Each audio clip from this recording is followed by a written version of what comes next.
नमस्कार मंडळी. ही गोष्ट आहे अशी जी कदाचित तुमच्याही आयुष्यात घडली असेल.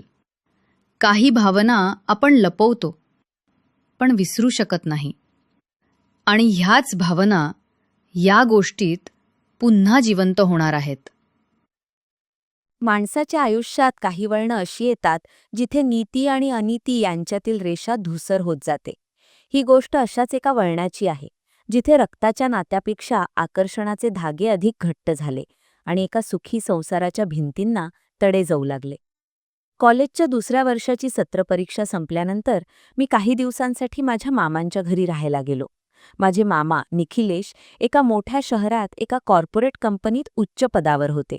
त्यांचे व्यक्तिमत्व अत्यंत करारी आणि शिस्तप्रिय होते. त्यांची पत्नी माझी मामी मृणाल दिसायला अतिशय मोहक, सुशिक्षित आणि वयाने मामांपेक्षा बरीच लहान होती. मामांच्या कामाच्या व्यापामुळे आणि परदेश दौऱ्यांमुळे ते अनेकदा आठवडा शहराबाहेर असायचे. त्यामुळे त्या अवाढ्य बंगल्यावर मी आणि मामी असे दोघेच असायचो. मामांनी मला लहानपणापासून खूप लाडात वाढवले होते, पण आता मी 20 वर्षांचा तरुण झालो होतो आणि मला जगातील व्यवहारांची, भावनांची आणि छुप्या खुणांची समज येऊ लागली होती. आमच्या शेजारीच निशिगंधा नावाच्या एक विधवा काकू राहायच्या, ज्या मामीच्या बालपणीच्या मैत्रिणी होत्या. निशिगंधा काकूंचे आमच्या घरी येणं जाणं जवळजवळ रोजचेच होते. मामा घरी नसताना त्या दोघी बागेतल्या झुल्यावर बसून तासनतास गप्पा मारत असत. एके दिवशी मी गॅलरीत उभा राहून खालील बागेतील दृश्य पाहत होतो, तेव्हा त्या दोघींच्या गप्पांचे काही अंश माझ्या कानावर पडले. निशिगंधा काकू मामीला छेडत होत्या.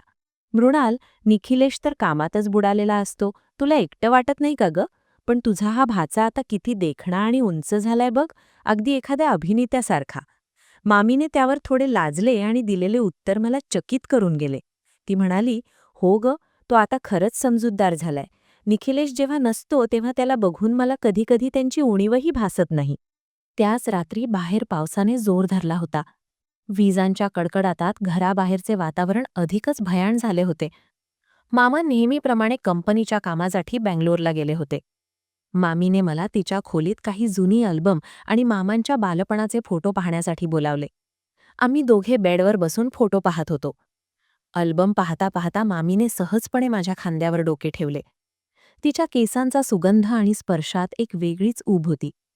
तिने हळूच माझ्याकडे पाहून विचारले, तुला इथे एकटं वाटत नाही का रे? तुझ्या वयाच्या मुलांच्या मनात तर खूप काही धाडसी विचार चाललेले असतात, नाही का? मी थोडा संकोचलो. माझा श्वास जड झाला, पण तिच्या डोळ्यांतील ती ओढ आणि आमंत्रण पाहून मीही स्वतःला रोखू शकलो नाही. त्या रात्री आमच्यातील रक्ताच्या नात्याची व्याख्या बदलली आणि एका निषिद्ध पण मोहक नात्याची सुरुवात झाली. आमचे हे छुपे नाते पुढचे काही दिवस मामांच्या अनुपस्थितीत अधिकच गडद होत राहिले. काही दिवसांनी निशिगंधा काकू पुन्हा घरी आल्या. यावेळी त्यांची वागणूक काहीशी वेगळी आणि सावध वाटत होती.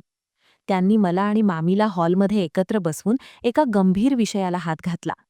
काकू मिश्किलपणे म्हणाल्या, निखिलेशला याबद्दल काही कळलं तर काय होईल? याचा विचार केलाय का तुम्ही? तो खूप रागीट आणि सूडबुद्धीचा आहे, हे विसरू नका. त्याच्या कानावर काही गेलं तर तो कोणाचीच गय करणार नाही. आम्ही दोघेही ऐकून प्रचंड घाबरलो. आमचे चेहरे पांढरे पडले. पण काकूंनी लगेच सावरले. पण काळजी करू नका, मी तुमच्या सोबत आहे. मी कोणालाही काही कळू देणार नाही, पण तुम्हाला अधिक सावध राहण्याची गरज आहे. काकूंनी सुचवले की मामांच्या पुढच्या टूरच्या वेळी आपण तिघेही मिळून शहराबाहेर कुठेतरी फार्म हाऊसवर फिरायला जाऊया, जिथे समाजाची किंवा ओळखीच्या कोणाचीही भीती नसेल. त्यांनी आम्हाला आधार दिल्यासारखे वाटले, पण त्यांच्या या मदतीमागे एक भयानक आणि खोलवर दडलेला हेतू होता, हे मला त्या क्षणी उमजले नाही. एके दिवशी दुपारी मामा अचानकपणे कोणतीही पूर्वकल्पना न देता किंवा कोणालाही काही न कळवता घरी परतले. आम्ही दोघे हॉलमध्ये बसून गप्पा मारत होतो आणि मामांच्या अचानक झालेल्या आगमनाने आमची पूर्णपणे तारांबळ उडाली. मामांचा चेहरा रागाने लाल झाला होता आणि त्यांच्या डोळ्यात एक प्रकारची क्रूरता दिसत होती. त्यांच्या हातात एक जाड, खाकी रंगाचे पाकीट होते. त्यांनी ते रागाने टेबलावर आदळले. त्यातून काही फोटो बाहेर सांडले. मी थरथरत्या हाताने ते पाहिले तर ते आमचे काही अत्यंत खाजगी क्षण होते, जे बागेतील खिडकीतून चोरून काढले गेले होते. मामा गरजले, हे काय आहे? मला माझ्याच घरात काय घाणेरडं राजकारण चाललंय याची कल्पना नव्हती, असं वाटतंय का तुम्हाला? मृणाल, तुझ्याकडून ही अपेक्षा मुळीच नव्हती. आणि तू राजेश, तू माझ्या विश्वासाचा असा घात केलास? मामी हुंदके देऊन रडू लागली. तिने मामांचे पाय धरण्याचा प्रयत्न केला, पण मामांनी तिला झिडकारले. माझे लक्ष त्या फोटोंच्या कोनाकडे गेले. ते फोटो फक्त निशिगंधा काकूंनाच माहीत असलेल्या जागेवरून काढले गेले होते.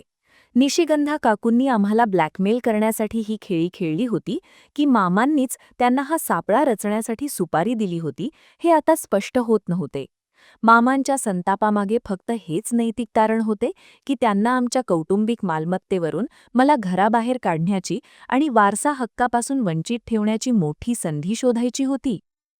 पाकिटात त्या फोटोंसोबत एक पांढरी चिठ्ठीसुद्धा होती, ज्यावर स्पष्ट आणि धारदार अक्षरात लिहिले होते, आणखी काही पुरावे हवे असल्यास किंवा हे प्रकरण जगासमोर येण्याआधी मिटवायचे असल्यास 5 लाख रुपये रोख तयार ठेवा. मामांनी अचानक आपला सूर बदलला आणि थंड आवाजात मला इशारा दिला.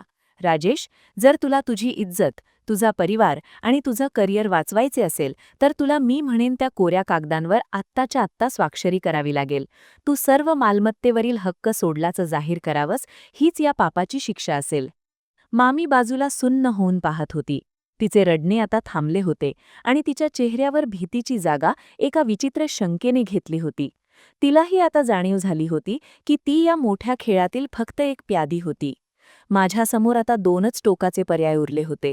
एक तर कायमचा अपमान सोसून आणि सर्वस्व गमावून पळून जाणे, किंवा या चक्रव्यूहातून बाहेर पडण्यासाठी मामांशी आणि त्या ब्लॅकमेलरशी, जी कदाचित निशिगंधा काकूच होती, एक नवीन, अत्यंत धोकादायक आणि जीवघेणा करार करणे. या रहस्याचा उलगडा आता एका नव्या हिंसक आणि बौद्धिक संघर्षाची नांदी ठरणार होता, ज्यात केवळ प्रेम आणि नातीच नाही तर अफाट संपत्ती, जुना सूड आणि सत्तेचा एक रक्तंजित खेळ सुरू झाला होता. शेवटी मामांच्याचा कोऱ्या कागदांवर मी स्वाक्षरी केली, पण मनात एकच विचार होता: ज्या निशिगंधा काकूंनी आम्हाला फसवले त्यांना आणि मामांना त्यांच्याच जाळ्यात कसे ओढायचे. खेळ आता कुठे सुरू झाला होता आणि या खेळाचा शेवट कोणा एकाच्या नाशाशिवाय होणार नव्हता. हे नातं जितकं निषिद्ध होतं तितकंच याचं फळही आता विनाशकारी ठरणार होतं. ही होती आजची गोष्ट. आशा करते तुम्हाला खूप आवडली असेल. जर आवडली असेल तर आमच्या चॅनलला सबस्क्राईब करा आणि नवीन रोमॅन्टिक आणि थरारक कथा ऐकण्यासाठी लगेच परत या. कॉमेंट्समध्ये सांगा तुम्हाला ही गोष्ट कशी वाटली आणि ही कथा तुमच्या मित्रमैत्रिणींशी शेअर करायला विसरू नका. धन्यवाद.